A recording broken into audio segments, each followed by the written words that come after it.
Shalom, baby. Shalom, shalom. Shalom, sure see. Shalom, shalom. Shalom.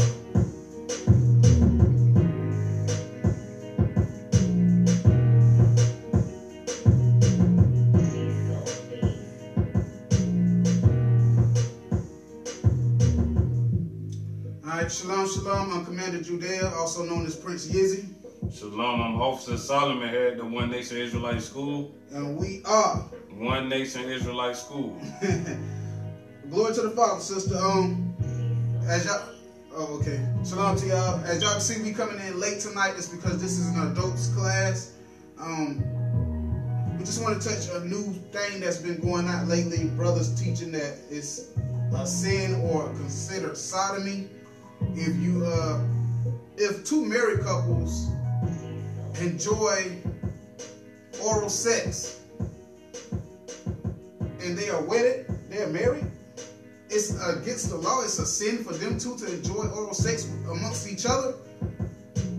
Tonight we're going to touch that subject. So as you can see in the title, it is being a warning handed out to all adults. You may want to move your children or avoid them from watching this class because, you know, this is adult content. 18 plus, that's why we put it on there, all right? So with that, I'm going to say shalom. Let's get into the class because it is kind of late. So we're going to touch this class and then we're going to go on from there. Hopefully we can bring some edification out on this subject. All right? With no further ado, let's thank the Most High.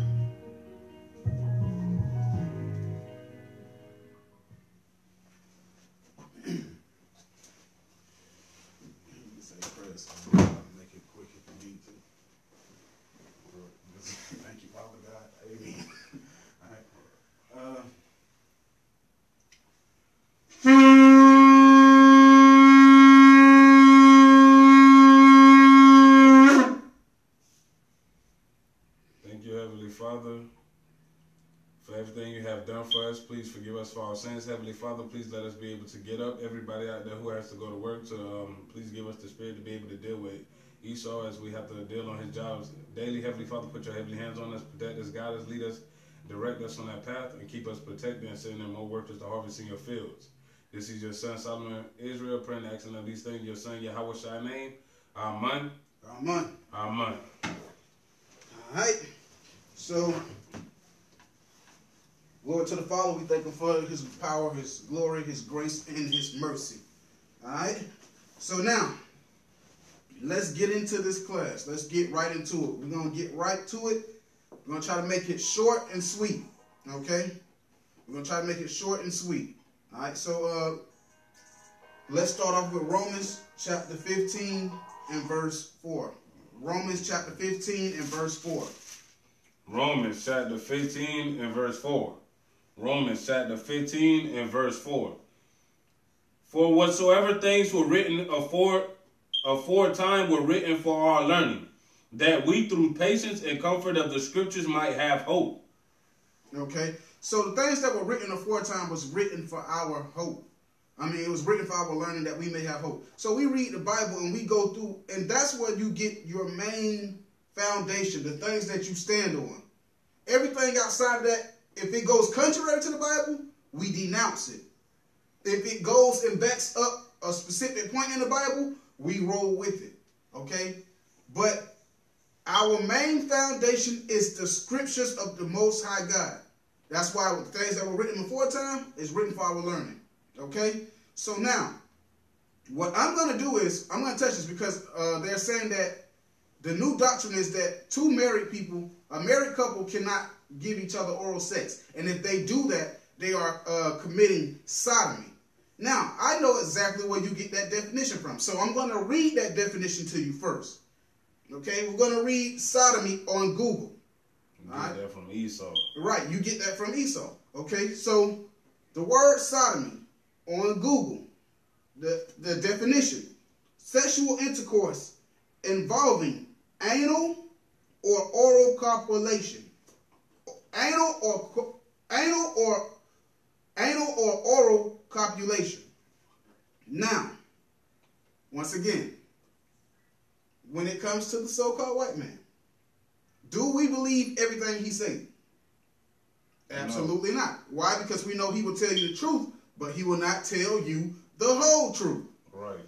All right. So now, he gave it to you right away when what was the first thing it said? Sexual intercourse involving anal. Because when you look into homosexual marriages, what is the number one root of sex? Anal. Anal. Okay. So now, and they added in oral copulation. Well, let's see what the Bible was talking about when it said sodomy. We're going to go into the Bible dictionary. Okay? If you don't mind, brother, could I get sodomy? We want to get the definition of sodomy out of the Bible dictionary. Remember, our foundations come from the scriptures of the Most High. All right? Sodomy. It says a male temple prostitute. A sodomite was one who practiced that unnatural vice for which Sodom became noted. Which Sodom became noted. That unnatural vile affection which Sodom became noted. Which Sodom became noted. Did Sodom become noted for oral sex? No, it became noted for what? What's that unnatural effect that the Bible's talking about? Man on man, woman on woman. And of course, you know, you go into sex laws, bestiality, and all that other stuff, but we're dealing with sodomy tonight. Sodom and Gomorrah was not noted for oral sex. It was noted for same-sex relationships, okay? Which would basically, what we're saying is that's talking about homosexual activity, man on man, woman on woman, which would then break the sex laws of Leviticus. Let's go there. Let's go to Leviticus chapter 18 and verse 22.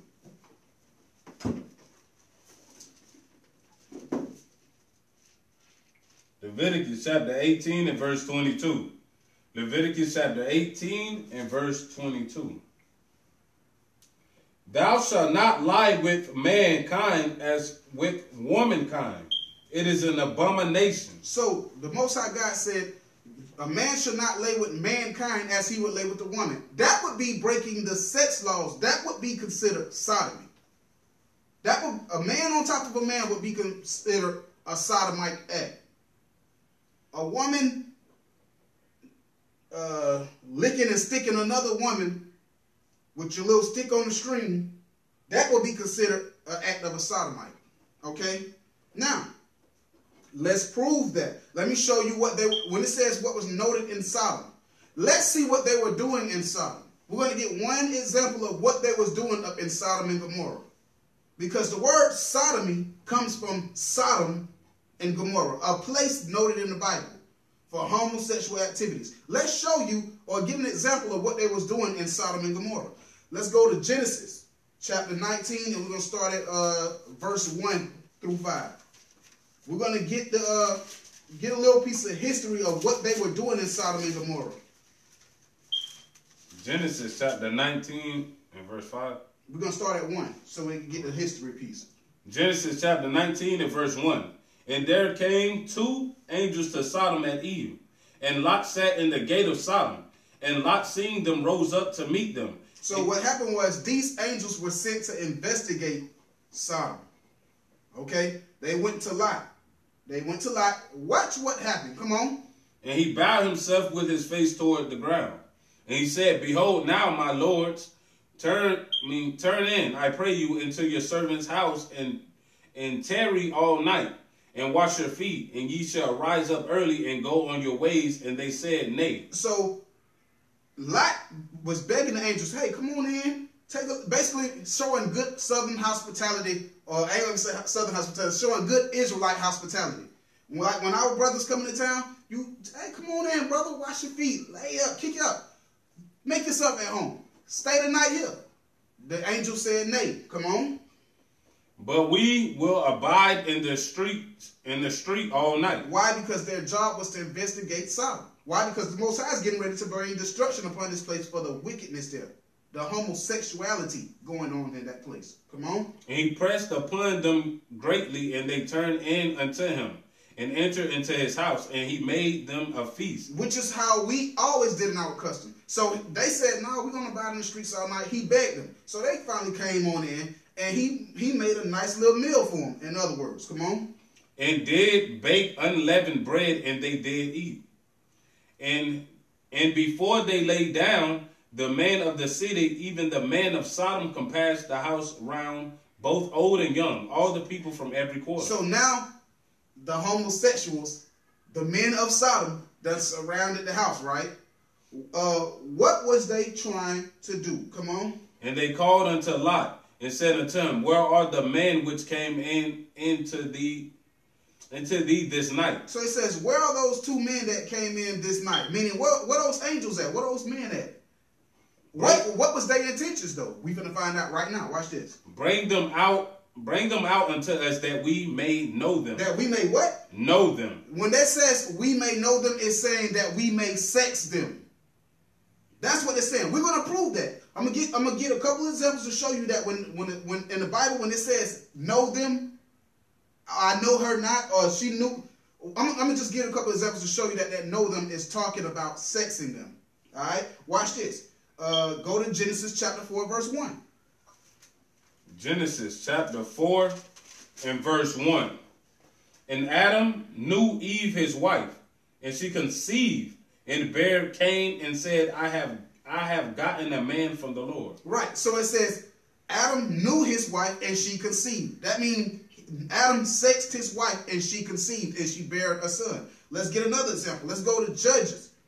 No, let's go to Mary, Christ's mother. Let's go to Luke chapter 1, verse 34. We're just showing right now that when it says know them, it's talking about sexing them. Why are we going through all this? To show you that Sodom was noted for homosexuality. Luke where? Chapter 1, verse 34. Luke chapter 1 and verse 34. Then said Mary unto the angel, how shall this be, seeing I know not a man? So what happened was the angel had told Mary she was going to conceive a child. And she said, how can I conceive a child, seeing I know not a man? Seeing I have had no sex with a man. Let's get one more example. Let's go to Judges. Judges chapter 11. Start at verse 37.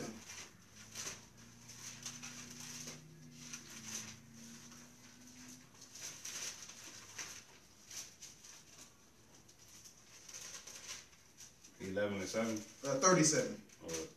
Judges chapter 11 and verse 37.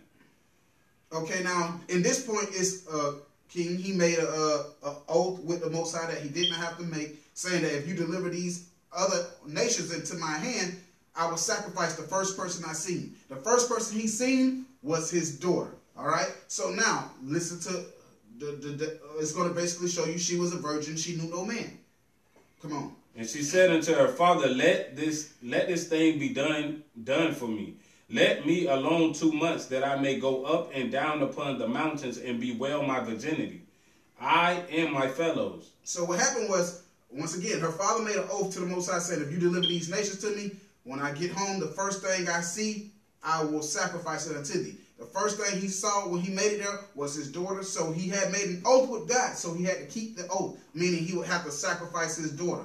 So his daughter said, you know what, whatever you got to do to me, let me do it. But let me go up for 2 months and bewail my virginity. Read on. And he said, go. And he sent her away for 2 months. And she went with her companions and bewailed her virginity upon the mountains. Come on. Meaning she cried for her virginity. And it came to pass at the end of 2 months that she returned unto her father, who did with her according to his vow which he had vowed. Meaning he had sacrificed her, because that's what his vow was. Come on. And she knew no man. And she knew no man, meaning she had no sex. So now, when we go back to Genesis chapter 19, please. Genesis chapter 19, verse, we're going to start at 5 again. Genesis 19 and 5. Genesis chapter 19 and verse 5. Genesis chapter 19 and verse 5. And they called unto Lot and said unto him, Where are the men which came into thee this night? Bring them out unto us that we may know them. Meaning that we may sex them. Come on. And Lot went out at the door unto them and shut the door after him and said, I pray you, brethren, do not so wickedly. He said, do not so wickedly. Why was it considered wickedness what they were trying to... Why did Lot say, do not wickedly? Because they were breaking the law of Leviticus 18 and 22. But what else? Let's get... as a fact, read the next line just to show you. Watch this. Behold, now I have 2 daughters which have not known man. So Lot said, look, man, I got 2 daughters who ain't never been touched. Watch this. Read on. Let me, I pray you, bring them out unto you, and do ye to them as is good in your eyes. Only unto these men do nothing, for therefore came they under the shadow of my roof. Right, all right. So now, Lot was like, damn, man, just take my daughters. Take my daughters. Because he understands. Come on, man. Y'all trying to, you really trying to rape 2 men? Not knowing they angels? You want to rape 2 angels? Come on, man. Just take my daughters. They don't even know, they don't know a man do to them as good as you see in your own eyes. But they were homosexuals. All right? They were trying to sex the angels. Now, back to verse 7. He said, and say, I pray you, brethren, do not so wickedly. Why was it so wicked? Leviticus 20 and 13, please. Leviticus chapter 20 and verse 13. It was wicked as hell because they were breaking the laws. Leviticus chapter 20 and verse 13. If a man also lie with mankind as he lieth with a woman. Meaning if a man has sex with a woman, if a man sucks another man's rod, if a woman licks another woman's Twitter box, or a woman puts on her little stick on a string and lay with this woman the same way a man would lay with her, y'all are in what wickedness? Read on. Both of them have committed an abomination. Abomination meaning you have did something that the Most High God's hate and is completely filthy. Come on. They shall surely be put to death. And they shall surely be put to death. Their blood shall be upon them. All right. So now, when we take that into account, let's get it to the other side now. It was wicked because it was against the laws of the Most High God. Now, watch this. Let's go to, as a fact, why was it wicked? What was the original order? Let's go to the New Testament. Let's go to Matthew chapter 19 and verse 4. Let's go to Matthew chapter 19 and verse 4. Matthew chapter 19 and verse 4. And he answered and said unto them, Have ye not read that he which made them at the beginning made them male and female? So he that made them from the beginning made them male and female. And what was that going to do? Give me verse 5. And said, For this cause shall a man leave father and mother, and he shall cleave to his wife, and thy twine shall be one flesh. So from the beginning, the Most High God created male and female. And male and female would make a lawful marriage. For this cause shall a man leave his father and mother to cleave to his wife, and their twain shall be one flesh. I mean, they're no more 2. They are 1 now. Okay? So now,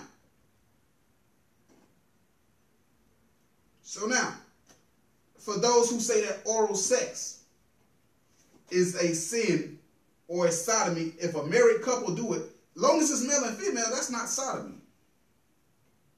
That's not sodomy. I'm going to show you, as a fact, if oral sex was a sin, then what is this scripture that we about to pull talking about? Let's go to the Apocrypha. We're going to Sirach chapter 26. Sirach chapter 26, and we're going to start at verse 10. Once again, that's Ecclesiasticus in the Apocrypha, chapter 26, and we're going to start at verse 10. Sirach chapter 26 and verse 10. If thy daughter be shameless, keep her in the straight. Come on. All right.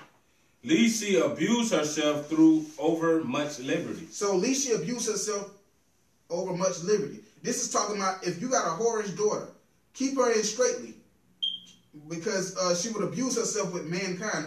Basically, it's saying that she would be loose. Over much liberty, she mess and sleep with almost any and every man. It's going to prove that as we read on. Come on. Watch over in an imprudent eye, and marvel not if she trespass against thee. She will open her mouth as a thirsty traveler when he have found a fountain. So this is talking about oral sex here. She will open her mouth as a thirsty traveler when he had found a fountain. So this was talking about a loose woman giving oral sex here. Now, when you read this it's not saying that that's a sin. But what? Hold on, let me not move too fast. Let's finish this verse out real quick. Where we at? When he had found a fountain. Okay, read from the top. I'm sorry. She will open her mouth as a thirsty traveler when he had found a fountain, and drank of every water near her. By every hedge will she sit down and open her quiver against every arrow. Right. So this was saying that, once again, this was talking about a loose woman. It was saying that she would give oral sex and drink of every semen that come near her, and she will open her legs for every penis in the area. So this was talking about a loose woman. Now, it never said that her giving oral sex was a sin. The only reason it is a sin is because of this right here. She's not married. She's doing this with every man around about. She's opening her legs for any man. She's getting on her knees and sucking for any man. But, as a fact, let me get Ephesians 5:5 to show that she was a loose woman. Get Ephesians 5:5 real quick, and we're going to come right back because the next verse is the verse I want. Ephesians chapter 5 and verse 5. For this ye know that no whoremonger, no... Because that's what it is, a loose woman. She's a whoremonger, or a whore, or a harlot, whatever you want to label it. Come on. Nor unclean person, nor covetous man, who is an idolater, hath any inheritance in the kingdom of Christ or of God. Right, so they have no inheritance, right? Loose women and stuff like that have, loose women and whorish men have no spot or inheritance in the kingdom of God. Let's go back to where we was at real quick. Read verse 12 and 13. Sirach chapter 26, I need verse 12 and 13. She will open her mouth as a thirsty traveler. So she will suck any rod near her. Come on. When he had found the fountain, and drank of every water near her. And she will swallow the explosion, basically. Swallow the semen. Come on. By every hedge will she sit down and open her quiver against every arrow. And she will open her legs for every Tom, Dick, and Joe. The grace of a wife the what? The grace of a wife. The grace of a wife, though. Delighteth her husband. Delighteth her husband. What does that mean to delight your husband? Give him pleasure. Pleasure him. Please him. Come on. And her discretion will fatten his bone. Right. So now, that really kills your claim, because it gave you the first fact, meaning a whorish and a loose woman, but then it came back and said that a wife will delight her husband, though. So the things that we read about this loose woman doing, a wife will do that for her husband, and it will be perfectly okay. Why? Give me Hebrews 13 and 4. Hebrews chapter 13 and verse 4. Hebrews chapter 13 and verse 4. Marriage is honorable in all. The marriage is honorable in all. Come on. And the bed undefiled. And the bed is undefiled. What two married people do in that bed is none of your business, first off. And the bed is undefiled. There's no sin what goes on in a married couple's bed, except if you do the very first part of what sodomy said.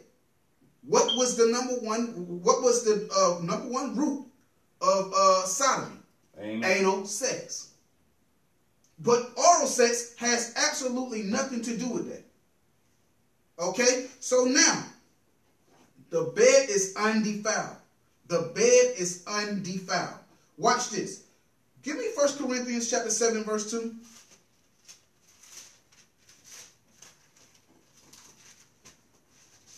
1 Corinthians chapter 7 and verse 2. Nevertheless, to avoid fornication, let every man have his own wife. So to avoid fornication, let every man have his own wife. And let every woman have her own husband. Let every wife have her own husband. Come on. Let the husband render unto the wife due benevolence. And likewise also the wife unto the husband. Meaning, please your wife. Wives, please your husband. And yes, that includes if your man likes oral sex, you give it to him. And vice versa with your man. If your woman likes her oral sex, it is your job to please her. You do what you can to please her. Why? Because what you must understand is wives, you want your man to be 100% dedicated and into you. I'm just going to give it to you blood raw. You need to go over and above. All right? I'm going to give it to you blood raw. Do I have to say it? Do I have to say it? It's mandatory, damn it, that you suck his rod. If that's what he like, I'm going to just give it to you straight up. What you won't do, a whore will. Remember that. What you won't do, a whore will. And it's sad to say that a man will step out on his wife because of these things, but it has happened before, and it is proven. So, what you do, you please your husband. Some women say they don't like the taste. Well, I tell you then, bring you some candies and sweetness to the bed. You better sprinkle some, do whatever you got to do. Get you a lollipop and rub it around it and make it taste the way you want it to taste. But guess what? And you men, vice versa. Bring you some whipped cream or whatever you got to bring to the bedroom, but you please your damn woman. All right? I start cooking with a little grease though. I'm going to show you real quick. I'm going to show you. Your job is to go over and above to please your wife, and your wives, your job is to go over and above to please your husband. This is how you should be thinking in the bedroom when it comes to your wife. Where do we stop at? Verse 3? Verse 4. Verse 3. Yeah, okay. Hold that real quick. Jump down to verse 33. Verse 33. But he that is married careth for the things that are of the world. So he that is married care for the things of the world. How? Come on. How he may please his wife. How he may what? Please his wife. When you're in the room, you need to be thinking about how you may please your wife. If she wants her stuff kissed on, you go kiss it, damn it. It's your wife. Y'all twain are one flesh. Come on. Read on. There is difference also between a wife and a virgin. The unmarried woman cares for the things of the Lord. So you women that are not married and you men that are not married, you worry about carrying and doing what's pleasing to the Lord. You put 100%. But, read. That she may be holy both in body and in spirit. Come on. But she that is married. Come on. Cares for the things of the world. How she may please her husband. How she may do what? Please her husband. So the Bible is telling you need to be thinking about how you can please your wife, and your wife need to be thinking about how she can please her husband. All right? So now let's go back to let's jump back down to where we was at. Let's go back to start at verse 3 again. Let the husband render unto the wife and do benevolence, and likewise also the wife unto the husband. The wife have no power over her own body. Right. Your body is his. It belongs to him. You don't have the power over your body no more. Your job is to please your husband 100%. If that means oral sex is what he loves, damn it, you find a way to love it too. Come on. But the husband, and likewise also the husband, have no power over his own body. Vice versa. All right, come on. But the wife, defraud ye not one the other. Hold on. The Bible said, defraud ye not one another. Meaning, if she likes it, you don't tell her no. And if he likes it, you don't tell him no. Y'all don't turn each other down. Y'all don't have the power to deny each other sex or oral sex anymore. You don't belong to you. You belong to him. He don't belong to him. He belongs to you. Come on. Except it be with consent for a time. So, except it be for consent for a time. Meaning y'all going to be, come on. That ye may give yourselves to fasting. Because we know when you're fasting, you're not to taste anything, so there's no kissing and sucking and loving on each other like that. Okay, come on. And prayer, and come together again, that Satan tempt ye not for your inconsistency. Inconsistency. I forgot how to. Inconsistency. Right. So it says, after the fasting and praying is over, you two come back together. I mean, y'all get back in the room and y'all love and dove on each other. Why? Because if y'all stop having sex and you stop doing the things that's necessary to please him, Satan is going to tempt him. It's going to be a whore that's willing to do what you ain't going to do. And vice versa for you men. You don't want to touch on your woman right. You don't want to love on her. It'll be a nigga in the world that will do it.